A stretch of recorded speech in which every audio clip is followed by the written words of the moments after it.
T.O. be in the Hall of Fame? Not only should he be in the Hall of Fame, it's an embarrassment. It's a disgrace that he wasn't in the Hall of Fame. And as far as I'm concerned, the 48 voters that had a say in it should be ashamed of themselves. The media should be ashamed of themselves. As far as I'm concerned, you know, when people go out there and they talk about how the media is dead or whatever, it's moments like this that give credence. Now, let's be clear.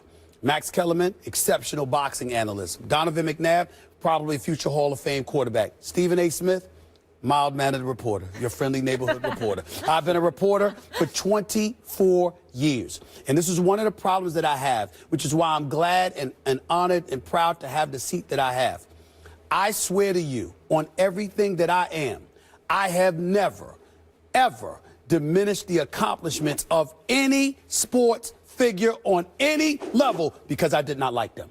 Absolutely not. It's inexcusable. Regardless of how people may feel about Terrell Owens, they have no right to ignore the 153 touchdowns, to ignore the 15,934 receiving yards, which, by the way, were third and second all-time, respectively. We are talking about a wide receiver that it ranks in the top 6 statistical categories in NFL history for a receiver, and you justify not putting him in a Hall of Fame. Why? Because you don't like this man? Oh, we were told that this guy was a cancer in the locker room, etc., etc. You can speak to that. You're a quarterback. You played with him. I respect that. But at the end of the day, as a media member, we get stuff from dudes all the time.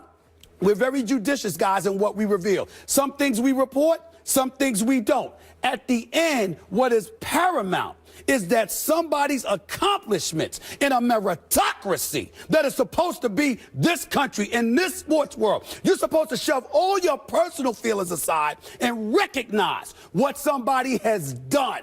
And the fact that that has been ignored because he is not liked, as far as I'm concerned, the media should turn in their card. They cannot be trusted. I don't think they should even be allowed to vote on the Hall of Fame anymore after this. This is a disgrace. In fact, if you're a member of the media who votes on this, the danger should not be in keeping him out. The danger should be that in fighting against your own bias against him, if you don't like him, you overrate him. That should be the danger. I mean, this happens to me also covering boxing, for example, and other sports, is if I've met someone and we don't get along or whatever the case may be, my danger is always let me not overrate them because I'm fighting against my own bias, right? It's never like I'm going to undercut them because I don't like them. That's disgraceful. I 100% agree. This is not that hard, ladies and gentlemen. This ain't that hard. T.O.'s obviously a Hall of Famer. There are a couple of things. One, you know a Hall of Famer when you're looking at him. When you watch T.O. play, you know, that's a Hall of Famer. He was among the 3 best wideouts in the league for a generation. That's a Hall of Famer. 2, do the numbers support what your eyeballs see? Yes, they do. The numbers support it. Longevity, the whole thing. And in terms of, oh, he's a locker room cancer, and I'm sure you can speak to this in a moment, he could be the biggest locker room cancer of all time. His accomplishments, eyeball-tested numbers, would still put him in the Hall of Fame, but I would remind everybody, the man played in 1 Super Bowl, on 1 leg, was criticized throughout the media all that week for being selfish, for wanting to play in the Super Bowl, making it about him, when really he's trying to get out there and help his team. He was the... Apologies. He was the best player on the field. Either team that day. We just had this conversation about the best player on the field. We're not going to go there. Like, I'm not here to talk the personal aspect of things because obviously everything that we have been through, myself and him, it's been publicized. It's been a big story. Who knows if there'll be a 30 for 30 over it. But the whole thing about it is you have to look at what he's done on the field. And I've always got on Max about get off of Google and stop looking at the numbers. When the man was on the field, did he dominate whoever was in front of him? And that was yes. And that was for years. That was when he was in San Francisco, Philadelphia, when he was in Dallas, when he was in Cincinnati, or even when he was in Buffalo. The thing about Terrell Owens, he makes everyone else better. Now, our wide receiving core before he got there, no need to even mention it. But when he got there, everybody else's game elevated. And we talk about some of the great players that have played this game when we're talking Tom Brady, when we're talking Michael Jordan.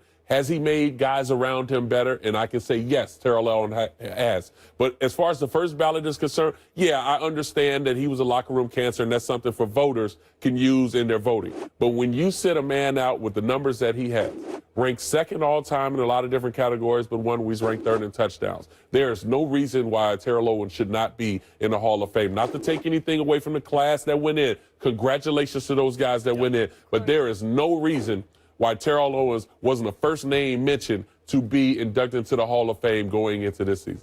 Donovan knows I covered the Philadelphia Eagles, writing for the Philadelphia Inquirer for years, especially when he and T.O. was in the same locker room. And say what you will about all of the effects that he had, that's for another day.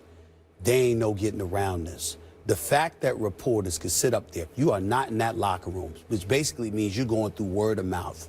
There are people who love T.O., and there are people who thought he was a cancer. Right. In the end, for you to sit up there and ignore those numbers, if ever there was a case for the media to be stripped of their right to vote, this is it. Since when is it a character contest? And if we're going to go there, he's never in trouble with the law and anything of that matter. I understand the, Let's the just locker say room we're all in issues. trouble who all are going There to be are inducted. there are tough calls. It's a talent contest. There are tough calls for the Hall of Fame. This is not one of them. This should